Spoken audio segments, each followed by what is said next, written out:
It's late summer or early autumn in the community of Little Boularderie, a fishing and agricultural settlement located on the east coast of Cape Breton Island.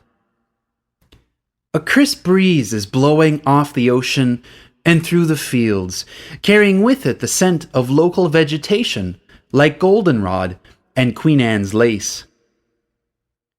These fields, along with the rest of the settlement, are owned by a man named Antoine de la Boularderie, a nobleman from France and one of Cape Breton's most distinguished residents. On this pristine day, Antoine has decided to inspect the progress of his establishment.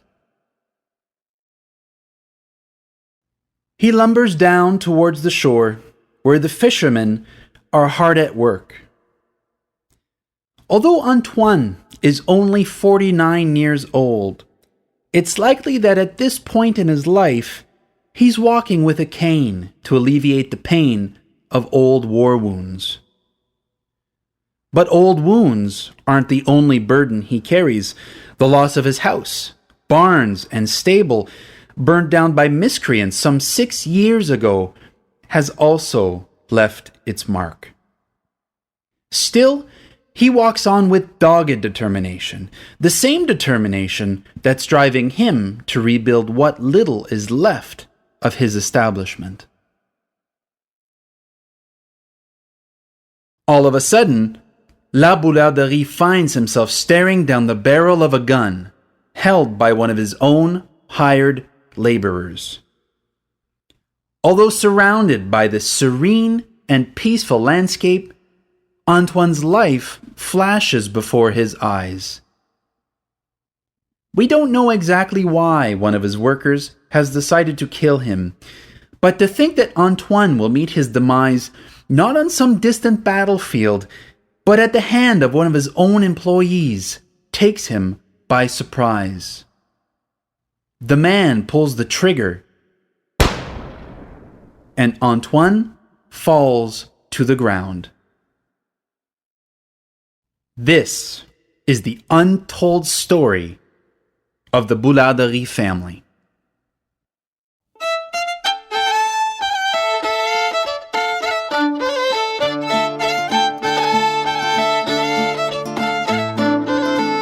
Je voudrais bien que tous ces bons vieillards s'orientent dans le paradis. Je voudrais bien que tous ces bons vieillards s'orientent dans le paradis.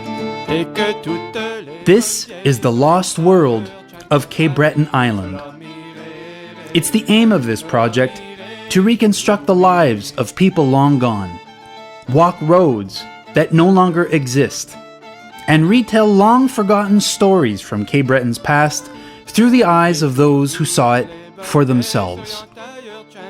These primary sources tell the stories of a long-lost landscape, each one a thread in the tapestries of Cape Breton's vivid and engrossing history. 3 generations of the La Boularderie family once lived in Cape Breton. Louis Simon, who settled on the island in the 1720s. Louis Simon's only known son, Antoine, who is introduced at the beginning of this episode, and Antoine's many children. Their story is not a happy one. It is the chronicle of an aristocratic family that made all the right moves, but who always ended up on the losing side. A story that crescendos with hope and stability, only to collapse into poverty and disgrace once disaster befalls them. We will first follow the family to Cape Breton from France, then on to places like Quebec, French Guiana, and finally to the American state of South Carolina. The Archives nationales d'outre-mer, located in Aix-en-Provence, France, is home to an abundance of 18th century documentation about the La Boularderie family. These documents, which include land grants, military appointments, and handwritten testimonies, provide a fascinating glimpse into the world that they once knew. Although these documents aren't as rich and descriptive as, say, a journal or memoir, they do give us the chance to read the story of the La Boularderie family as told by the family. These documents will serve as the historical foundation of our episode. More information pertaining to the family's time in Cape Breton will be taken from Les Derniers Jours de l'Acadie, a collection of correspondence that passed through Cape Breton Island during the mid-18th century, and also the work of historian Dale Miquelon.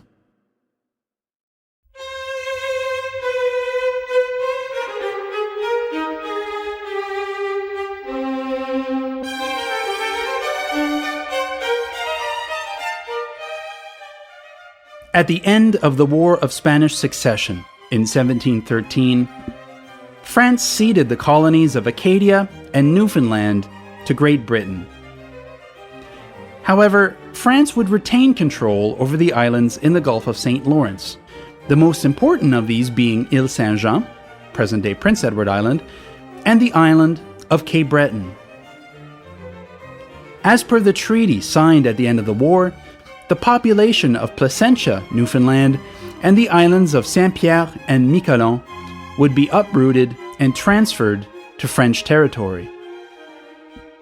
The French administration decided that these people would be transferred to Cape Breton Island, where a new settlement would be founded at L'Havre-à-l'Anglois, or English Harbour.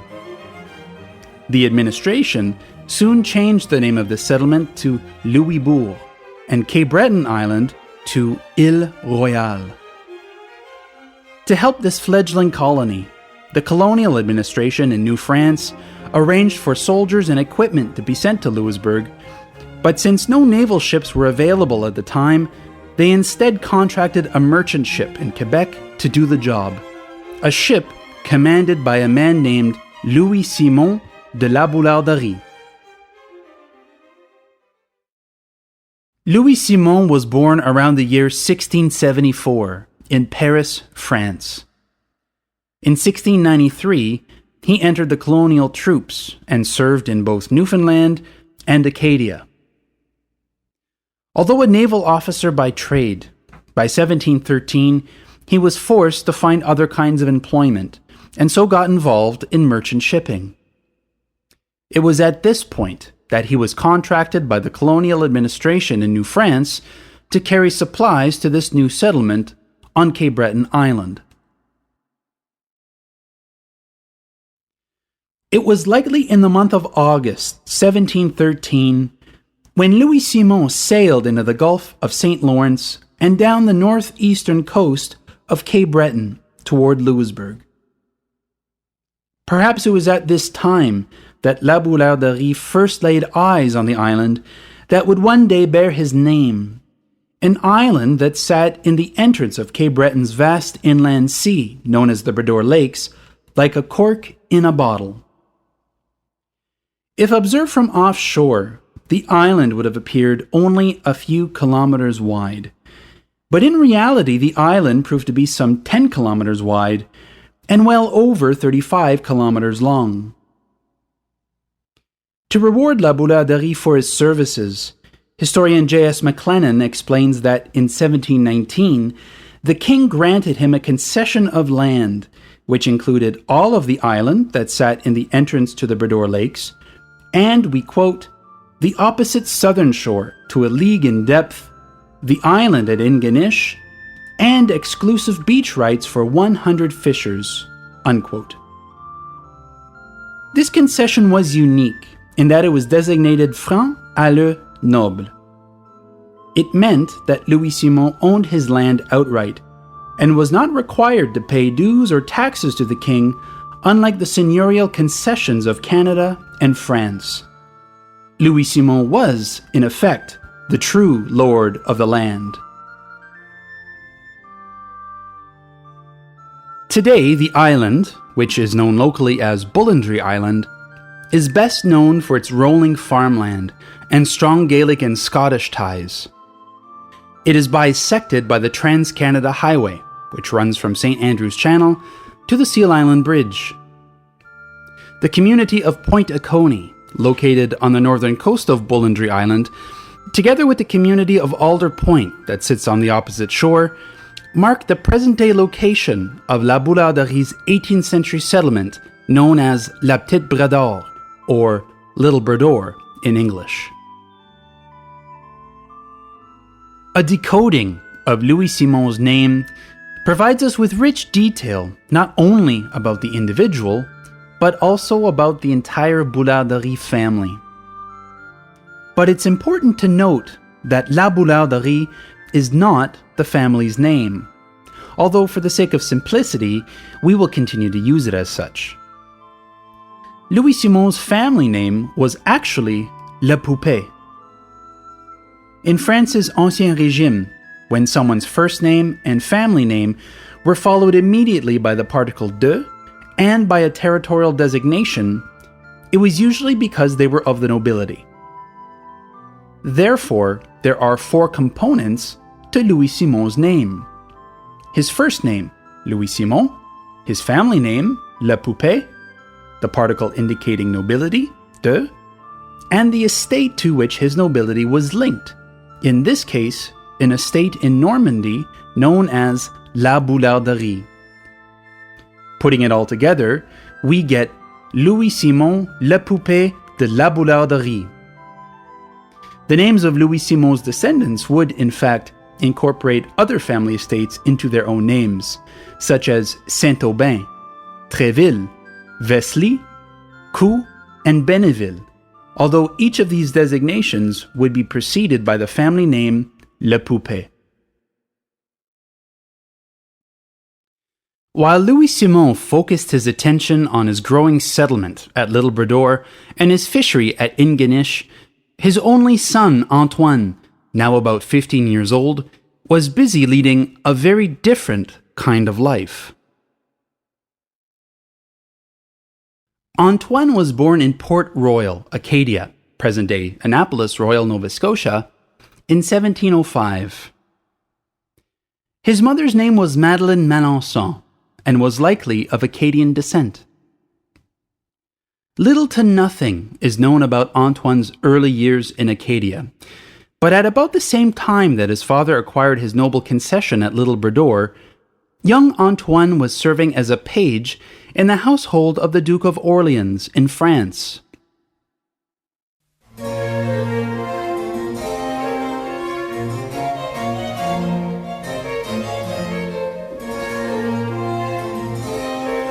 At this time, the Duke of Orleans, Philip II, was serving as regent, caring for the affairs of France until King Louis XV, who was only about 10 years old, was old enough to rule.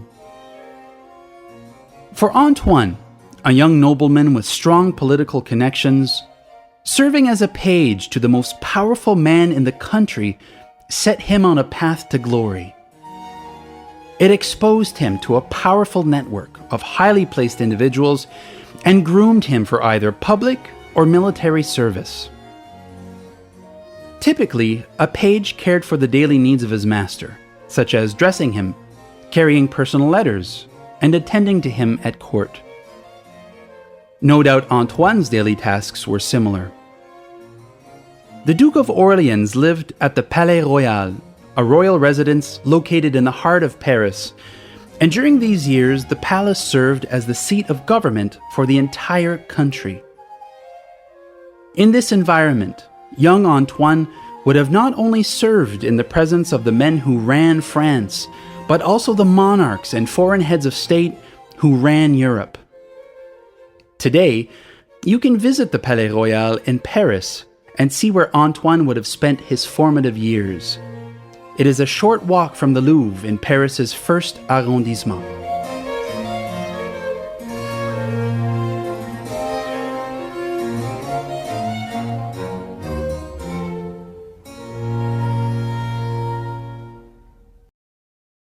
After the Duke of Orleans died in 1723, Antoine found a new protector, the Duke of Richelieu. He joined the Duke's regiment and became a lieutenant on January 1st, 1724. In 1733, he became a captain. By the 1730s, this regiment had been garrisoned all over France, from Collioure to Calais and from Bayonne to Lille. Antoine no doubt followed his regiment wherever it happened to be. Meanwhile, in Cape Breton, things were not going smoothly for his father, Louis Simon. 2 attempts at creating a company to exploit the resources of the concession and the fisheries at Ingonish failed.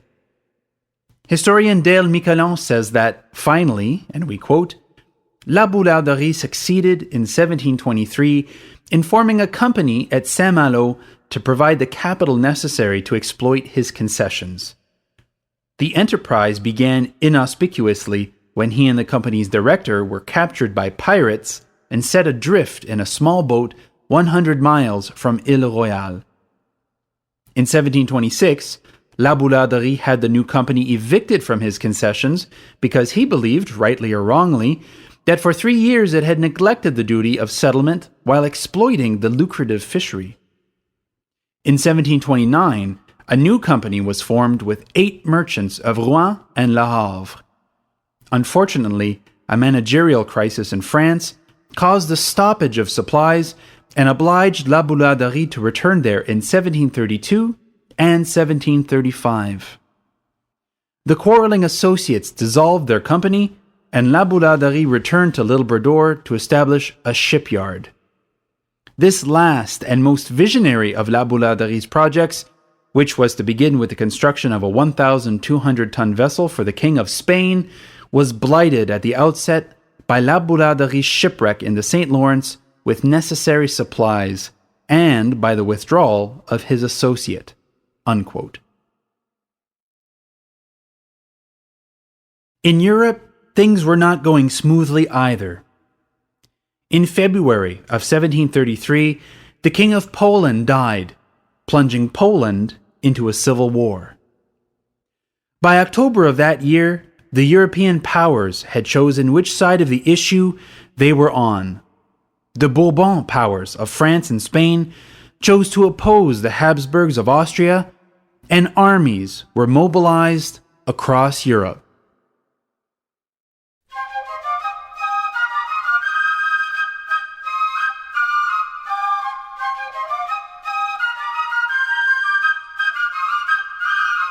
In 1733, when the War of Polish Succession broke out in Europe, Antoine would have probably been garrisoned with his regiment in Sélestat, a French town along the German border. It wasn't long before they were on the move. First, the regiment moved north with a French army to lay siege to the German city of Kehl. The city surrendered in just 2 weeks. A year later, Antoine's regiment was part of the French army that attacked the fortress of Philipsburg. After a 2-month-long siege, it too surrendered. Then, in 1735, La Boularderie and his company witnessed the French defeat at Clausen. Finally, after 2 long years of fighting, a peace treaty brought an end to the war. In a letter written some 20 years after the end of the war, Antoine summarizes the 1720s and 1730s, effectively 2 whole decades of his life, in a few nondescript sentences. After briefly mentioning that he had served as a page, a lieutenant, and then as a captain, he skims over the 2 years he spent fighting in the war by saying that he had seen action at, and we quote, Kehl, Philipsburg, and Clausen. It seems that he was strategically embellishing his sufferings while minimizing his successes in order to elicit the support of a new protector, much like the Duke of Orleans or the Duke of Richelieu. If we follow that course of logic, however, we could rightfully conclude that the 1720s and the 1730s were actually very good years for Antoine. But as one continues to read that letter, and he starts to write about the 1740s and 1750s, Antoine de la Boularderie seems to find his voice, and the embellishments begin taking on an air of desperation. In the second half of this episode, we will continue to evaluate the contents of this letter and let Antoine de la Boularderie speak for himself. On June 6, 1738, Antoine's father, Louis Simon, passed away. He was likely only in his 60s. It would have taken a few months for this news to travel across the Atlantic from Cape Breton to Paris. Antoine writes, and we quote, "The king had given my father the rank of commandant for as long as he lived in all the extent of his lands and holdings. His Majesty thought fit to invest me with the same prerogatives. I therefore sold a house in Paris, the last of my assets, and went out to Ile Royale." Unquote. On the 1st of March 1739, Antoine de la Boularderie inherited his father's lands and rank in Cape Breton. He didn't know it at the time, but his experiences in Cape Breton would change his life forever.